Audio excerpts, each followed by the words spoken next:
et sœurs. J'espère que vous allez bien. Oui.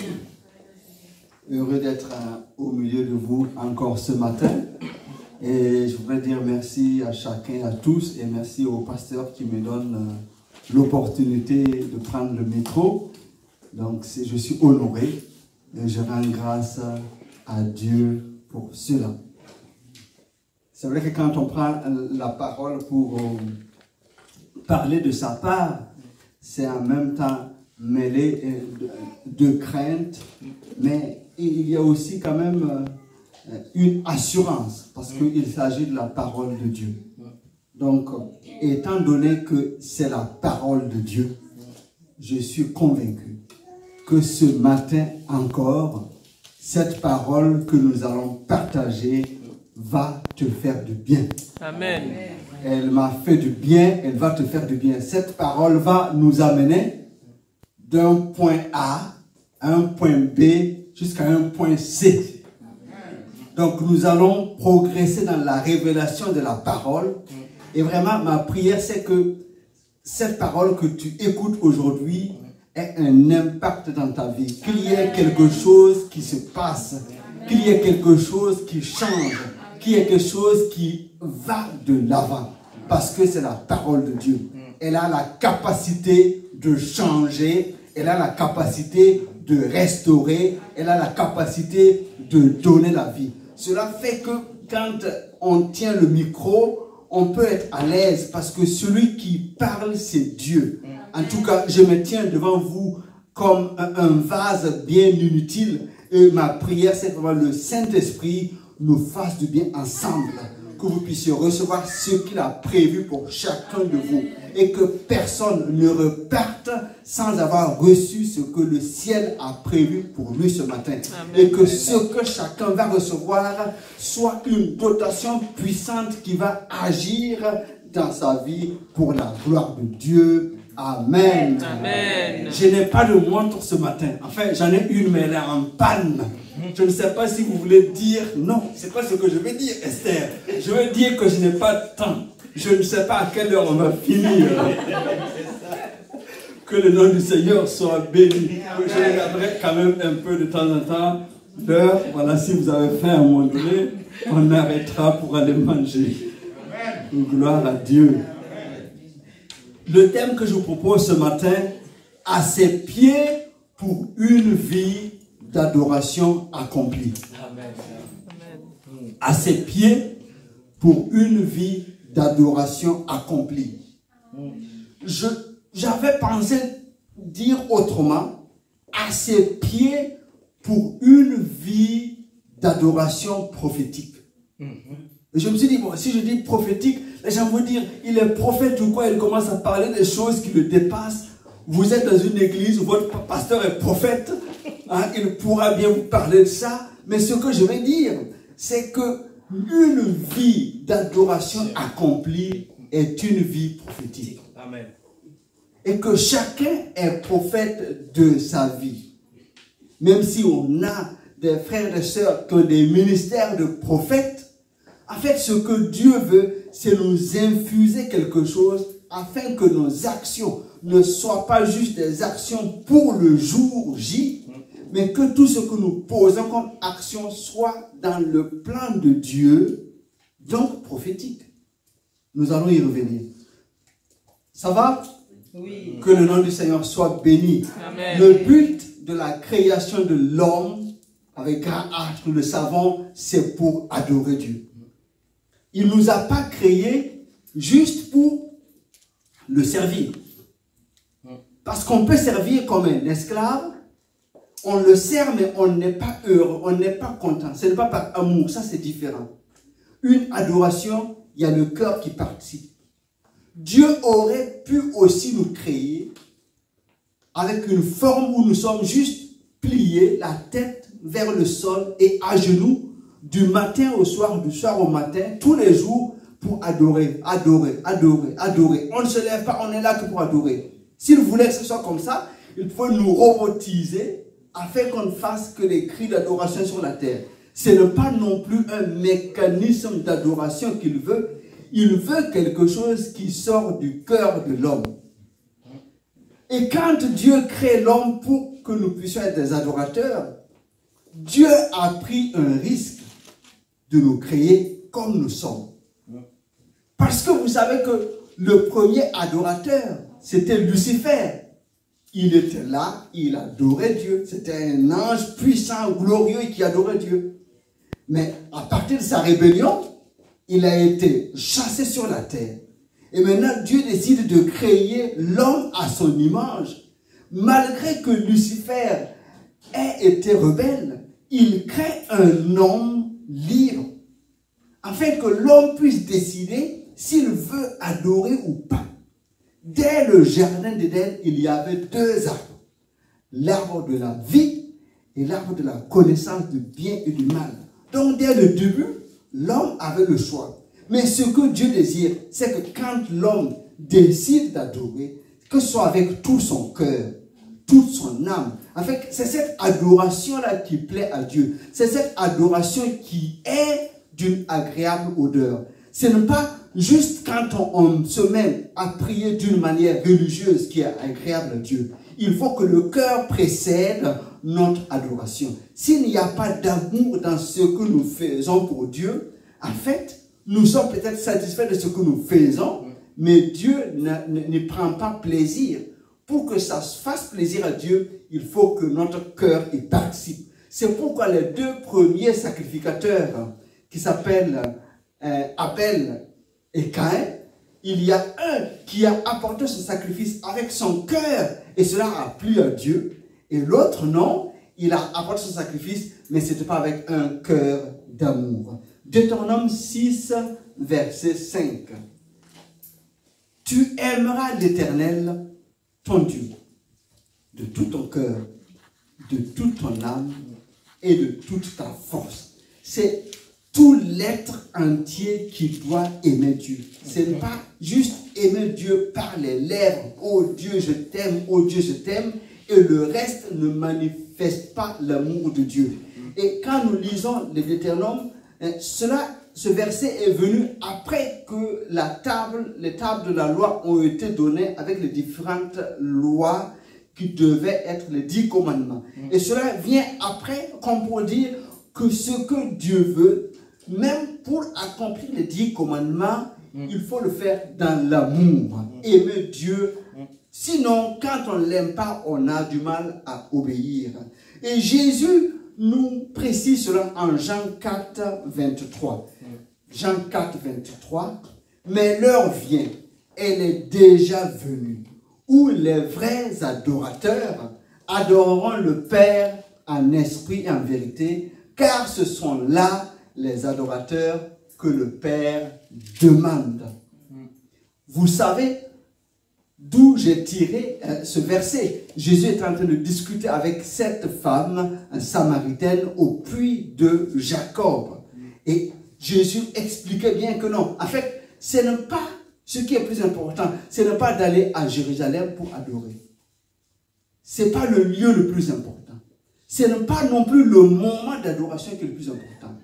Il faut adorer ici et ailleurs. Il faut adorer maintenant et tout le temps. Quand je suis à l'église, j'adore Dieu. Mais mon adoration à Dieu ne s'arrête pas quand je quitte l'église. Ma vie est une adoration. Donc j'adore ici et ailleurs. J'adore tout le temps mon Dieu. Ma vie est une adoration. Ce n'est pas le lieu. Quand je ne suis pas à l'église, ce n'est pas pour ça que je n'adore pas. Il y a parfois une erreur que l'on commet en voulant séparer les choses. Que nous avons un temps qui est spirituel et un temps qui ne l'est pas. Non, tout le temps est spirituel. Tout ce que nous faisons est spirituel. Que nous en soyons conscients ou pas. Mieux vaut que nous soyons conscients que le naturel n'est qu'une révélation, une manifestation de ce qui est spirituel. Donc, nous devons savoir que notre adoration, elle doit être tout le temps et toute notre vie. Le lieu n'a pas d'importance, le moment n'a pas d'importance. Dieu cherche des adorateurs libres qui font le choix de l'aimer et de l'adorer dans la vérité. La vie divine infusée dans la nouvelle création doit exprimer une adoration qui est une odeur agréable à Dieu.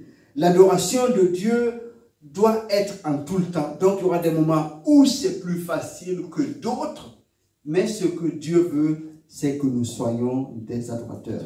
Je n'ai pas oublié mon titre, à ses pieds pour une vie d'adoration accomplie. Et pour cela, je vais demander votre participation dans votre imagination, parce que je vous présente 3 tableaux de peintres. Et sur ce tableau, il y a des personnages. Et vous devez imaginer un peu et vous le représenter dans votre esprit. Et après, nous allons lire les passages concernés. Le premier tableau, la première scène, nous voyons Marie qui est assise au pied de Jésus en train d'écouter. Et à côté de Jésus, on a ses disciples qui sont là autour de lui assis.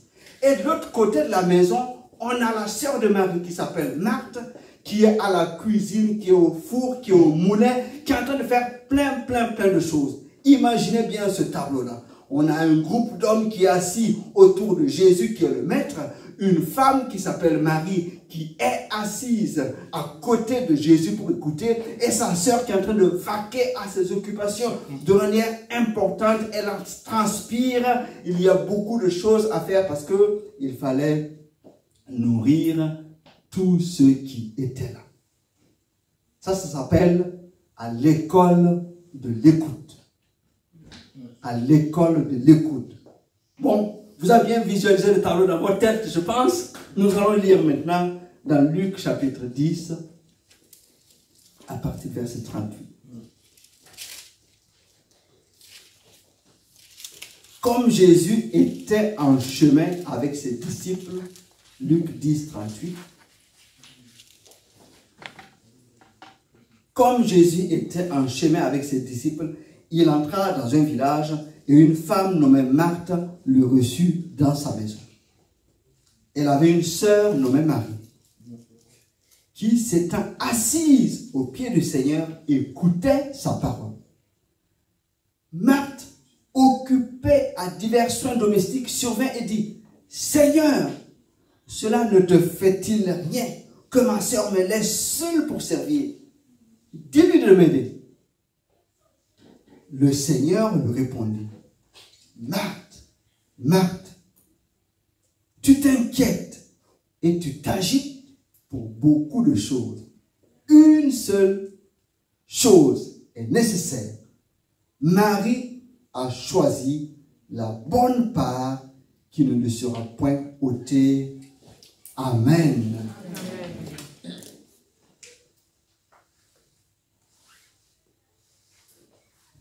Nous allons faire un zoom sur les observateurs. Les observateurs, parce qu'eux n'ont rien dit, c'était les disciples. Ils étaient là assis à côté de Jésus. Ils regardaient la scène. Chacun avait peut-être son idée derrière la tête. Ils voyaient Marthe qui était en train de s'activer à gauche, à droite. Parce que pour recevoir une douzaine de personnes, il y a quand même beaucoup de choses à faire. Il regardait aussi Marie qui était assise à côté de Jésus en train d'écouter. Ils avaient peut-être leur idée. Peut-être certains vont dire: ah, qu'est-ce qu'elle est toujours là en train d'écouter? Peut-être d'autres vont dire: ah, elle écoute, il faut que nous aussi soyons attentifs quand même à ce que Jésus dit. Chacun pouvait avoir son idée. Mais d'aucuns vont dire: bon, peut-être quand même elle est un peu paresseuse, il faut qu'elle aide un peu sa sœur. Nous avons un peu faim, ça fait quand même quelques kilomètres qu'on a fait. Et je vois que chacun... Si on pouvait lire dans ce que chacun pensait, je pense qu'on allait avoir des raisonnements qui sont différents. Alors, on va maintenant faire un zoom sur Marthe. Marthe était vraiment en train de travailler. Et elle veut que tout soit bien, qu'il y ait assez à manger. Mais pendant que elle est en train de travailler, ça commençait à bouillonner dans son cœur. Je n'arrive pas, je ne vais pas y arriver. Le temps passe et celle-là, elle est toujours assise. Elle ne vient pas à mon secours. Elle s'est retenue comme elle pouvait. Et puis elle n'en pouvait plus. Elle vient, allez, elle fait irruption. Jésus fait quelque chose. Il faut qu'elle vienne m'aider. Ce n'est pas normal ce qu'elle est en train de faire. Et si nous faisons un zoom sur Marie, Marie, elle était assise. Il y avait plein de gens. et plein d'actions de l'autre côté. Mais c'est comme si cela ne lui disait rien. C'est comme si elle n'était pas intéressée par cela. C'est comme si ce n'était pas tout à fait son devoir. Ce qui était important pour Marie, c'est d'écouter Jésus. Nous sommes les spectateurs. Quand nous regardons cette scène, nous pensons quoi? Nous connaissons bien sûr la réaction de Jésus. Donc on va dire comme on est spirituel, en fait, oui, mais bien sûr, il faut d'abord écouter Jésus. Mais dans la réalité, on est d'accord, hein? Dans la réalité, peut-être on est plus à dire que vraiment ce que Marie fait n'est pas bien. Parce que Marthe a quand même bien raison. Et entre nous, je pense qu'elle a quand même raison. Il y a 12 personnes, il faut quand même s'en occuper. Et l'autre est assise, comment on va faire? Nous aimons bien recevoir chez nous. Ma femme est une très bonne cuisinière. Mais quand on doit recevoir des gens à la maison, ça bouge. Il faut que tout soit prêt. Il faut que les carreaux soient lavés. Même au bas de la porte, il faut que ça soit nettoyé. Je dis vrai ou pas? Il faut que ça soit nettoyé pour quand les gens viennent, qu'ils soient propres. Donc tout le monde doit participer. Donc quand il y en a qui sont assis, qui ne participent pas, c'est pas bon. Ah là là, merci Seigneur. Marthe était bien occupée. Et elle ne servait pas quelqu'un d'autre. Elle servait les disciples et Jésus. C'était vraiment ça. L'objectif, ce n'était pas de servir qui que ce soit. C'est Jésus et ses disciples. Donc, c'est un acte bien religieux, bien divin, je ne sais pas, bien spirituel quand même, parce qu'elle est en train de faire quelque chose pour Jésus, pour que Jésus ait à manger avant de continuer la route, pour que les disciples puissent avoir la force pour continuer. Et malgré tout, Jésus dit, Marie a choisi la bonne part. Mais si Marthe ne fait rien, il n'y aura pas à manger. Et je pense que Jésus avait faim et les disciples aussi. Est-ce que Jésus est en train de dire qu'il ne faut pas travailler? Non, pas du tout. Mais sur le plan spirituel, Jésus veut enseigner à ses disciples et à nous ce matin la priorité des choses. La priorité avant de faire, c'est d'écouter. La priorité avant d'agir pour Jésus, c'est d'écouter. Si nous n'écoutons pas, nous pouvons faire des choses. Jésus n'a pas dit que Marthe a fait peu de choses. Elle fait beaucoup de choses. Mais quand on décrit comment elle était son cœur, elle est inquiète, elle est perturbée, elle est agitée. De telle sorte que même tout ce qu'elle fait de bien ne semble pas être une bonne adoration pour Dieu. Ce que Jésus enseigne là, c'est que même si tu veux me servir aux tables, ça doit être centré sur Jésus. C'est ce que lui dit d'abord. Rappelez-vous le premier martyr, il s'appelle Étienne. C'est lui et d'autres qui ont été choisis pour servir aux tables, pour distribuer aux veuves. Il était rempli du Saint-Esprit. Et des miracles s'accomplissaient par ses mains. Mais il a été choisi pour servir. De telle sorte que le service aux tables fait partie de l'adoration. Si on n'est pas centré pour Jésus, on fait un service pour faire. Mais tout est spirituel. Même quand je sers aux tables, c'est spirituel. Donc ça doit être un service d'adoration pour notre Dieu. On va le voir plus loin. C'est pour ça que je vous ai demandé de ne pas regarder vos montres. Marthe s'occupe du corps. Marthe, c'est le faire. Marie est dans le cœur. Marie, c'est être. Elle est assise, elle veut recevoir, elle veut d'abord être quelque chose. Tandis que Marthe est préoccupée par le faire. C'est pas dire que ce n'est pas bien, c'est bien. Mais en fait, Dieu veut nous amener à savoir qu'il faut d'abord recevoir, être, avant de faire. Si nous nous battons l'air, Nous faisons plein de choses. Il y a plein de gens dans le monde qui font plein de choses, mais qui ne sont pas une adoration pour Dieu, parce que ce n'est pas ce que Dieu dit de faire. Si Dieu vous donne beaucoup d'argent, et puis vous vous levez, vous construisez des églises pour Dieu. Et si ce n'est pas Dieu qui vous demande de les construire, vous faites des choses, mais ce n'est pas une adoration agréable à Dieu. Il faut que vous construisez ce que Dieu vous demande de faire. Je ne sais pas si quelqu'un comprend ce que je veux dire. Il faut absolument que notre œuvre, que notre action soit une adoration. Donc, en réponse à ce que Dieu nous demande. Si nous nous faisons pour nous-mêmes, notre désir de bien faire les choses ne doit pas nous aveugler au point d'ignorer ce qui est nécessaire, c'est-à-dire l'obéissance à Dieu. Donc, écoutons-le. Il y a des avantages dans l'écoute. Bien sûr, nous recevons instruction. Dieu va nous guider. Mais Dieu aussi va renouveler notre foi. Et écouter Dieu, c'est pas quelque chose de facile à faire. C'est bien plus facile de nous retrouver pour intercéder pour un sujet. Quand on réunit les frères et sœurs, on dit, on va intercéder pour un sujet, c'est bien plus facile parce que chacun se sent concerné. J'ai un sujet, j'ai mon frère, on va prier pour les sujets. Mais quand vous dites, bon, on va se retrouver pour prendre du temps et écouter le Saint-Esprit pour que nous guide, là, c'est un peu plus difficile. On le voit bien quand on organise les réunions, moi ça arrive de temps en temps, où on répartit le temps de prière, on va dire, bon, on va d'abord faire un temps d'adoration. Voilà.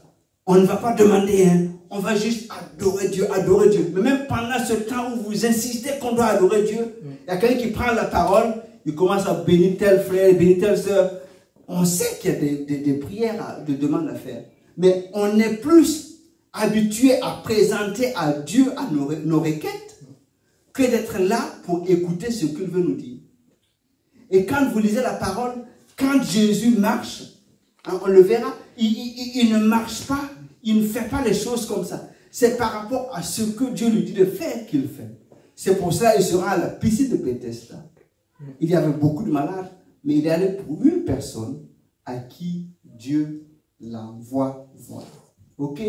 Donc vraiment, c'est une attitude, c'est un désir d'écouter Dieu. Ce qui veut dire que même dans mes moments de prière et de méditation, si je ne dis pas que dans ce moment-là, je vais écouter Dieu, je vais effectivement passer mon temps avec ma prière, avec mes sujets. Même je peux lire la parole, mais je me lève, c'est comme si c'est une lecture simple que j'ai faite. Mais si je dis non, pour aujourd'hui, pour cette semaine, pour cette saison, j'ai envie que tu m'écoutes. Cela demande la capacité de faire taire les choses en nous. Cela demande un temps qui peut être important. Mais quand nous arrivons à avoir dans notre cœur ce que Dieu veut que nous fassions, nous sommes plus forts à aller parce que nous savons que même ce que nous rencontrerons comme difficulté, nous aurons la force parce que nous savons que Dieu veut que nous puissions faire telle ou telle chose. Donc, pour une vie d'adoration accomplie, il nous faut savoir écouter. Et comme nous l'avons vu dans cette école, je ne sais pas si vous avez compris qu'on était dans une école, il y avait un maître assis avec une élève qui travaillait, une qui était assise à côté et des disciples qui écoutaient. Dans cette école, Jésus apprend l'écoute. Et Jésus nous apprend aussi ce matin à écouter avant d'agir. Que le nom du Seigneur soit béni. Amen. Amen. Amen. École numéro 2, l'école de la foi. Yes. Et là, on va voir un autre tableau. Vous allez imaginer dans votre esprit, c'est une histoire que vous connaissez, Jésus qui est devant le tombeau, le sépulcre de Lazare. C'est un tombeau avec une pierre qui était devant. D'accord? Et à côté de Jésus, il y a toujours les disciples. Là aussi, c'était spectateurs, ils ne disaient plus rien devant le tombeau. Et on a Marie qui est là. Et on a Marthe qui est là. Bien sûr, dans le tombeau, Lazare est dedans. Parce que Lazare est mort, ça fait 4 jours. Et à côté, il y avait les Juifs. Parce que Béthanie, c'était pas loin de Jérusalem. Donc, beaucoup de Juifs sont venus parce qu'ils ont appris que Lazare est mort. Et tout ce beau monde est là. Et Jésus devant. Et quand Jésus commence à parler pour que Lazare sorte, je pense que tout le monde n'était pas juste là, religieusement, en train de « Oh, gloire à Dieu, Lazare est sorti ». Non, je pense qu'il y a eu, à un moment donné, un remue-ménage. Certains ont dû commencer à courir parce qu'on voit quelqu'un qui sort là, bandé. Et je pense que la scène devait être un peu perturbée à un moment donné. Parce qu'il y avait quand même beaucoup d'incrédules là, des gens qui étaient là pour le garder. Donc, voilà, je vous laisse imaginer un tout petit peu cette scène devant le tombeau de Lazare. Et nous allons lire maintenant quelques versets. On va lire dans Jean 11, verset 4. Jean 11, verset 4. Ce que nous lisons, Lazare n'était pas encore mort. Il est malade. Et les sœurs envoient dire à Jésus que Lazare, ton ami, est malade. Jean 11, 4 dit ceci.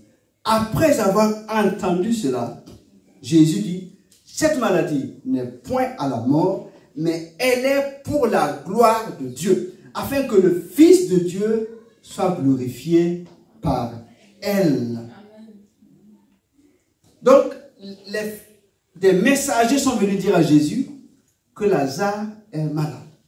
En somme, c'est comme une sonnette d'alarme. Lazare est malade. Quand on envoie comme ça veut dire que peut-être c'était pas juste une petite fièvre, c'était une maladie qui devait déjà être grave. Et les sœurs ont commencé à être inquiètes et elles envoient informer Jésus. Comme pour dire à Jésus, viens vite.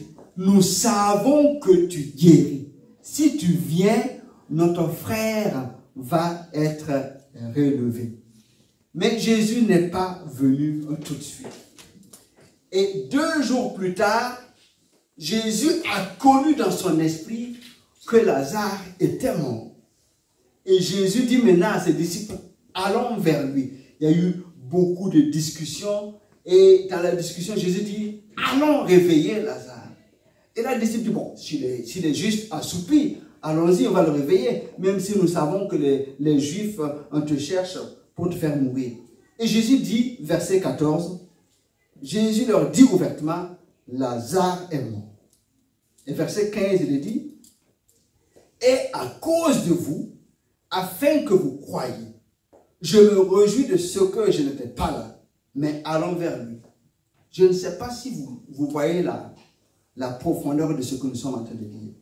La première partie, cette maladie n'est point à la mort. Ça veut dire que cette maladie est pour la gloire de Dieu. Autrement dit, Lazare est tombé malade pour la gloire de Dieu.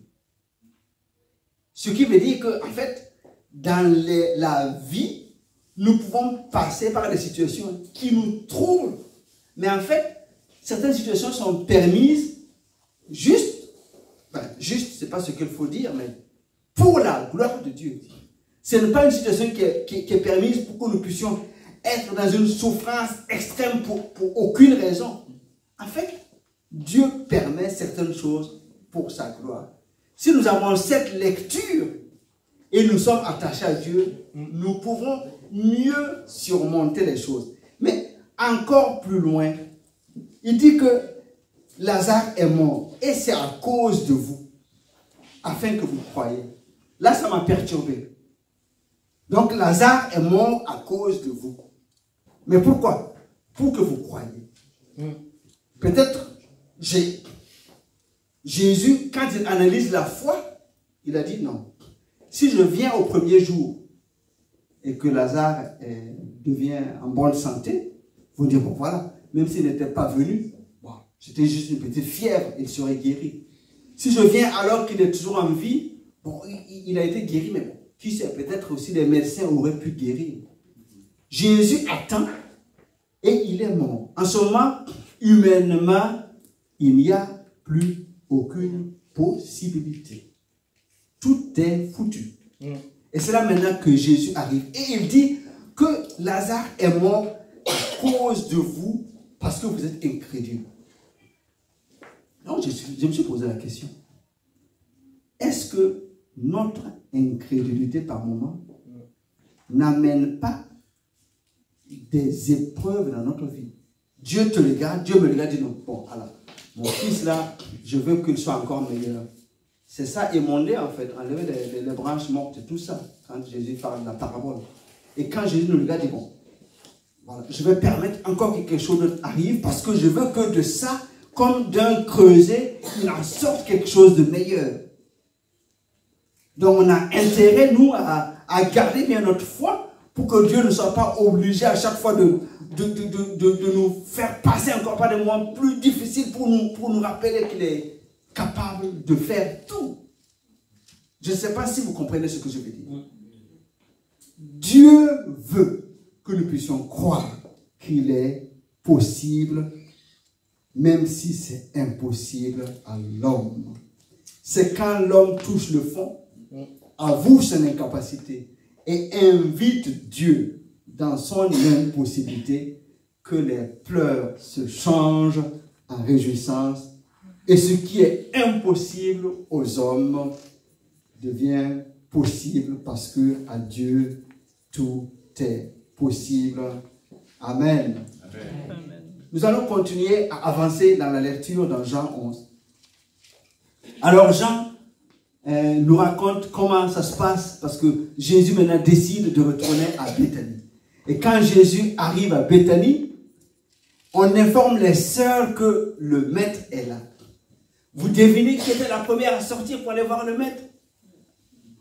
Est-ce que vous devinez? Dites-moi. Marthe. Marthe, la chaude, l'active. Elle est sortie. Elle est partie voir le maître.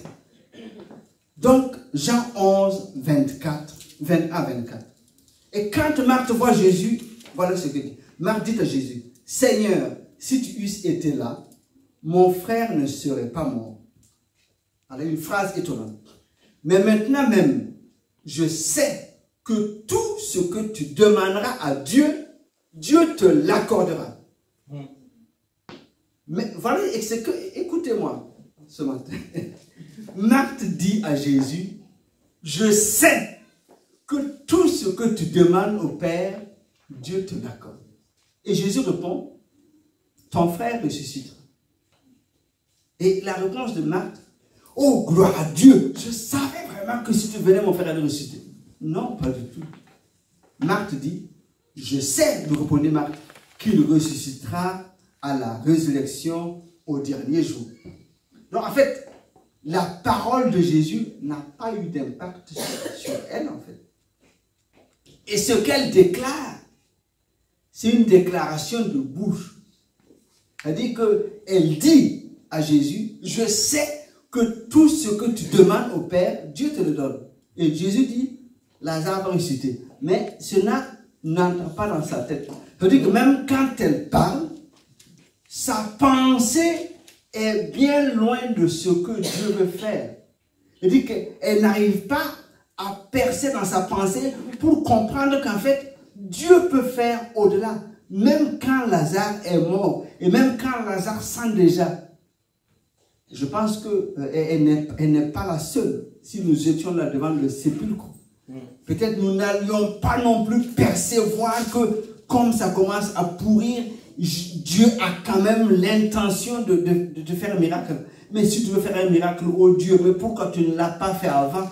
Tu avais été bien informé. Pourquoi tu attends que ça soit en putréfaction et puis tu viens? Donc maintenant, puisque tu arrives un peu tard, nous estimons que tu viens juste pour nous soutenir moralement. Donc, la pensée de Marthe était bloquée. Même ça veut dire qu'il y a une différence entre ce qu'elle dit et ce qu'elle croit dans son cœur. Je sais que tu peux faire tout. Et Jésus dit, mais non, non, c'est pas ça. Je sais qu'il va ressusciter au dernier jour. J'ai envie de dire que Marthe n'avait pas bien écouté à l'école de l'écoute. Peut-être je m'avance un peu trop. Mais nous allons lire dans Jean 11, 33. J'espère que vous suivez. On a commencé un point A, un point B. On va vers un point C. Et nous allons suivre nos deux sœurs. Jean 11, 33. Marthe est partie la première et après, Marie aussi est sortie à la rencontre de Jésus. Lorsque Marie fut arrivée là où était Jésus, elle le vit. Elle tomba à ses pieds et lui dit, Seigneur, si tu eusses été là, mon frère ne serait pas mort. Verset 35, Jésus pleura. Est-ce que vous voyez la différence de rencontre avec Jésus entre les deux? Il y a une qui arrive, qui voilà, si tu avais été là, et l'autre arrive, elle se jette à ses pieds. C'est la même qui était assise aux pieds, qui vient là et qui se jette à ses pieds pour parler de son problème. Mais l'attitude est différente. C'est pour dire que je sais, et je sais que tu sais que j'ai mal dans mon cœur. Je viens de perdre mon frère. Mais qu'importe, je le connais que tu es le Seigneur des Seigneurs. Donc je me prosterne devant toi. Ce n'est pas du tout la même attitude. Que Dieu nous aide à voir, même dans la douleur, la force d'avoir l'attitude de Marie. Être au pied de Jésus. Mais peut-être ça semble trop tard, mais considérer sa toute-puissance, son autorité et nous donner, nous encourager à être quand même à ses pieds, même si c'est difficile. Une vie d'adoration malgré la douleur est la manifestation d'une foi ferme, basée sur une confiance absolue dans la nouvelle alliance en Christ Jésus. C'est la bonne attitude, car Dieu est le garant de l'alliance et il veille sur sa parole pour l'exécuter. Amen. Amen. Ne limitons pas Dieu. Ne limitons pas Dieu. Alors, nous continuons avec cette école de la foi. Nous sommes maintenant au-devant le tombeau et nous allons lire dans Jean 11, 39. Quand Jésus arrive, il y a eu toute une discussion, quand on passe, on ne va pas tout lire. Parce que Jésus a dit à Marc, ne t'ai-je pas dit que si tu crois, tu verras la gloire de Dieu. Comme pour rappeler, je vous ai enseigné là, à notre école. Vous n'avez pas écouté. Mais je vous dis, si vous croyez, vous allez voir la gloire de Dieu. Jésus dit, verset 39, ôtez la pierre. Qui parle là maintenant après? Marthe, la sœur du mort, lui dit, Seigneur, il sent déjà, car il y a 4 jours qu'il est là. Donc à chaque fois, elle est là, elle n'arrive pas. Seigneur, aide-nous qu'on ne soit pas des Marthe tout le temps. Parce que Jésus dit, je vais faire quelque chose, ôter la pierre. Et elle dit, non, non, Seigneur, je sais que tu peux guérir, mais là, c'est bon, ça dépasse, tu ne peux pas faire. Mais en réalité, c'est ce que Marthe pense. Dit, non, non, non, ça sent déjà, quand tu vas ouvrir, ça va sentir encore plus, ça va lever encore davantage notre douleur. Puis Jésus est là, ah, pourtant je t'ai dit que si tu crois, tu verras la gloire de Dieu. Ah, Seigneur, aide-nous, aide-nous. Verset 40, Jésus lui dit, ne t'ai-je pas dit que si tu crois, tu verras la gloire de Dieu. Verset 41.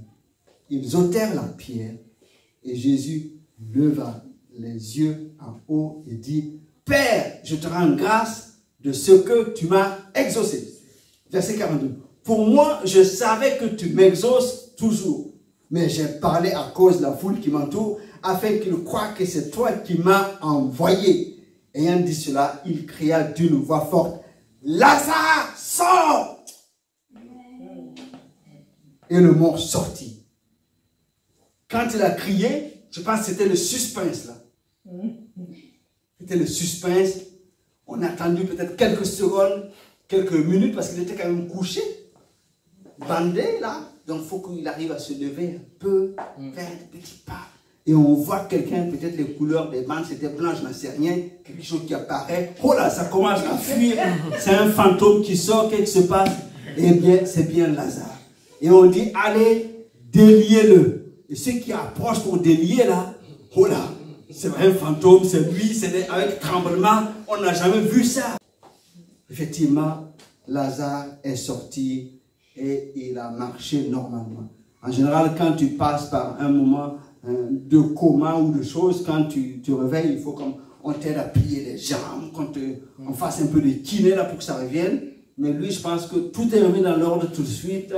Lazare marche normalement.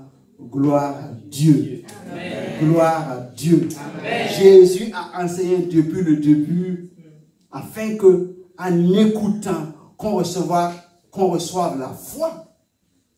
Parce que la foi aussi, c'est une école. C'est une école. La maladie, la mort et la résurrection de Lazare ont révélé le Messie. Parce qu'en fait, depuis le début, Jésus a dit, en fait, cette maladie, c'est pour montrer la gloire de Dieu, afin qu'on sache que c'est Dieu qui m'a envoyé. Donc tout cela, ça a été fait pour que l'on sache que Jésus est l'envoyé de Dieu. Dieu a démontré depuis le baptême, vous savez, quand Jésus est sorti de l'eau, celui-ci est mon fils bien-aimé en qui j'ai mis ma confiance. Écoutez-le. Et là, quand il y a des miracles et des prodiges, Dieu fait, afin que l'on sache que celui-ci, c'est le sauveur du monde. C'est celui-là que je vous ai envoyé. Alors, Dieu a fait tout ça pour distinguer Jésus. Pour qu'on sache qu'il est l'envoyé de Dieu. Et toi et moi, il a fait de nous ses enfants. Dieu n'aime pas plus Jésus que nous. Pourquoi? Parce que Dieu est amour. Son être entier est amour. Et Dieu n'exauce pas plus Jésus que nous. C'est la révélation que Jésus a de Dieu qui change tout. Quand nous lisons la parole, nous pouvons dire qu'assurément, je sais que quand je prie, Dieu m'exauce. Mais quand j'ai fini de dire ça, et je continue de pleurer devant mon problème, cela veut dire quoi? Cela veut dire qu'en fait, je fais comme Marthe. Je dis des choses qui sont vraies, mais je n'arrive pas à intégrer dans mon cœur que c'est vrai. Or que Dieu veut que nous puissions savoir qu'il exauce toujours nos prières, puisqu'il est notre Père. De telle sorte que quand nous nous approchons de lui, notre attitude est différente. Même dans la douleur, c'est prosterner devant lui, parce que nous élevons notre Dieu et nous sommes à ses pieds. Dieu a distingué Jésus. Ce qu'il veut pour chacun de nous, c'est aussi nous distinguer. Afin que notre vie soit, il y ait une distinction, il y ait une marque, il y ait une gloire. C'est vraiment sa volonté. Vous savez, quand Jésus va revenir, il a dit, je veux trouver une église parfaite, sans tache ni ride. Mais comment ça se fait? C'est qu'au fil du temps, il met son église à l'école pour que l'église croisse, que l'église soit parfaite pour son retour. Et pour chacune de nos vies, c'est ça. Il ne veut pas que nous restions au point que nous étions. Mais que chaque jour, le connaissant mieux, nous puissions avoir davantage une foi ferme en lui. Et que sa présence et sa parole soient notre bagage de tous les jours. Et que quand nous faisons les choses, qu'il y ait une distinction. Pourquoi? Parce que nous sommes des enfants de Dieu. Autant il a voulu distinguer Jésus, autant il veut te distinguer, autant il veut me distinguer. Il veut être fier de chacun de nous. Esther, on a encore un peu de temps? Gloire à Dieu. Nos difficultés sont des opportunités pour révéler Dieu, pour révéler sa gloire dans nos vies. Il est compatissant, il vient à notre secours pour nous délivrer. Donc Dieu veut te distinguer afin que l'on voit qu'il agit par toi et qu'il agit pour toi. Le Saint-Esprit témoigne dans ton cœur que tu es fils de Dieu, comme Jésus également était fils de Dieu. Amen. Amen. Alors nous arrivons à la troisième école, c'est l'onction prophétique. L'onction prophétique. Donc c'est pour ça que j'ai intitulé le thème une vie d'adoration accomplie, à ses pieds pour une vie d'adoration accomplie, ou bien à ses pieds pour une vie d'adoration prophétique. Alors, je vais vous inviter encore à imaginer la scène avant que nous puissions lire. Jésus était de retour dans cette famille, en train de manger avec ses disciples. Et puis, Marthe était en train de servir. Et Marie était au pied de Jésus, en train d'essuyer avec ses cheveux le parfum qu'elle avait versé sur les pieds de Jésus. Est-ce que vous voyez la chronologie depuis le début, comment les deux sœurs évoluent avec Dieu et comment Dieu veut que nous puissions voir notre vie comme une adoration. Nous lisons dans Jean 12. Jean 12, à partir de verset 1. 6 jours avant la Pâque, Jésus arriva à Béthanie, où était Lazare qu'il avait ressuscité des morts. Là, on lui fit un souper. Marthe servait et Lazare était un de ceux qui se trouvaient à table avec lui. Verset 3. Marie ayant pris un livre de parfum de nard pur de grand prix, oignit les pieds de Jésus et lui essuya les pieds avec ses cheveux, et la maison fut remplie de l'odeur du parfum. Alors on peut lire un peu la suite. Un des disciples, Judas Iscario, fils de Simon, celui qui devait le trahir, dit: pourquoi n'a-t-on pas vendu ce parfum 300 deniers pour les donner aux pauvres? Il disait cela non qu'il se mit en peine des pauvres, mais parce qu'il était voleur et que tenant la bourse, il prenait ce qu'on y mettait. Verset 7. Mais Jésus dit: laisse-la garder ce parfum pour le jour de ma sépulture. Vous avez toujours les pauvres avec vous, mais vous ne m'avez pas toujours. Quelqu'un me suit? Oui. Marie, elle est toujours en adoration. Elle est toujours en adoration. Depuis le début, elle est toujours en adoration. Et là, 6 jours avant que Jésus ne soit crucifié, elle fait un acte qui est un acte de cœur et pas un acte de l'intellect. Si on est intelligent, on ne prend pas un parfum de grand... Si on fait une analyse financière, économique, on ne prend pas un parfum de grand prix pour aller verser sur les pieds de quelqu'un, qui plus est des piétons, et essuyer avec ses cheveux. Ça n'a pas trop de sens si on le fait. Il y a d'autres passages où la même scène expliquée, je crois qu'il y a au moins plus d'une fois que cela a été fait, où on a mis sur la tête de Jésus. Qu'importe, quand on achète un parfum de grand prix, on le met un peu. On ne verse pas tout d'un seul coup.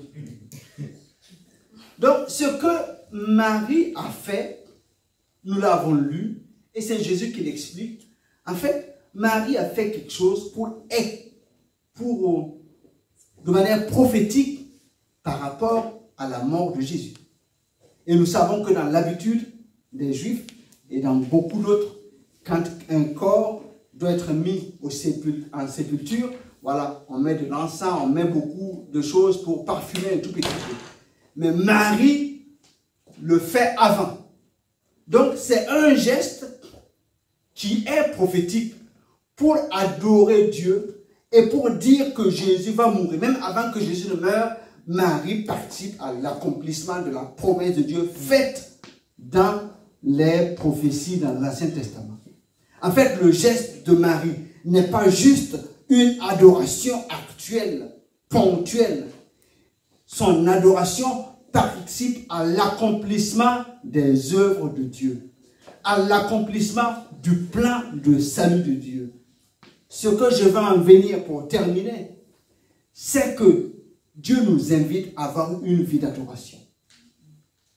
Mais notre adoration elle doit s'intégrer. C'est pour cela que nous devons l'écouter pour agir, pour adorer. Notre adoration s'intègre totalement dans le plan de salut de Dieu pour l'humanité. En fait, Dieu ne fait rien au hasard. Si Dieu te suscite dans ce siècle à tel endroit et t'appelle à lui, c'est pour que dans ton action, tu participes à son plan. Chacun de nous a une vie et cette vie doit être une vie d'adoration prophétique pour la gloire de Dieu. Amen. Amen. Et heureusement, il nous a laissé son Saint-Esprit pour nous aider dans cette école-là. Que Dieu nous aide à être à l'écoute de manière consciente, à prendre du temps pour écouter notre Dieu. Que Dieu nous aide afin que notre foi soit ferme malgré les difficultés. Que nous puissions être de ceux qui adorent malgré la difficulté. Amen. Et que notre vie, en fait, soit une vie d'adoration prophétique. Amen. Pas juste pour le actuel, pas juste pour l'aujourd'hui. Tout ce que nous faisons, nous devons être conscients que cela va avoir un impact pour les générations futures si Jésus ne revient pas. Et il faut que nos actions, nos adorations, même si c'est un parfum de grand prix que nous apportons à notre Dieu, cela s'intègre dans une adoration, dans le plan de salut de Dieu pour l'humanité. Si nous faisons des choses qui sont en dehors de ce plan-là, nous faisons des choses, mais nous ne sommes pas une adoration d'une agréable odeur à notre Dieu. Que Dieu nous bénisse ensemble. Amen. Amen. Amen. Amen. Amen. On va passer le temps on va prier, mais je relis un peu à retenir. Nous devons rester à ses pieds pour être instruits et fortifiés dans l'action. À ses côtés, nous expérimentons la foi qui triomphe toujours malgré la profondeur de la vie. Les yeux fixés sur lui, toute notre vie devient une manifestation de sa gloire et participe à la réalisation de son merveilleux plan de salut. Amen. Amen. Je vous invite à vous tenir debout, s'il vous plaît. Alléluia.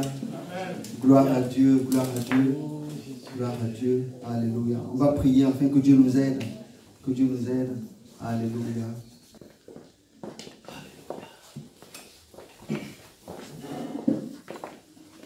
Alors, on va lire ensemble. Seigneur, apprends-moi à rester à tes pieds, car je veux être instruit et fortifié pour accomplir parfaitement tes desseins. Viens au secours de mon incrédulité, car j'aspire à être un révélateur de ta gloire dans le monde. À tes côtés, je veux expérimenter la foi qui triomphe, quelle que soit l'épreuve, car je sais que tout m'est possible par la foi. Par ta grâce, ma vie est une adoration qui honore ton nom, car tu m'as choisi et distingué pour servir ta gloire. On reprend cette partie. Par ta grâce, ma vie est une adoration qui honore ton nom, car tu m'as choisi et distingué pour servir ta gloire. Amen. Amen. Amen. Une parole d'encouragement.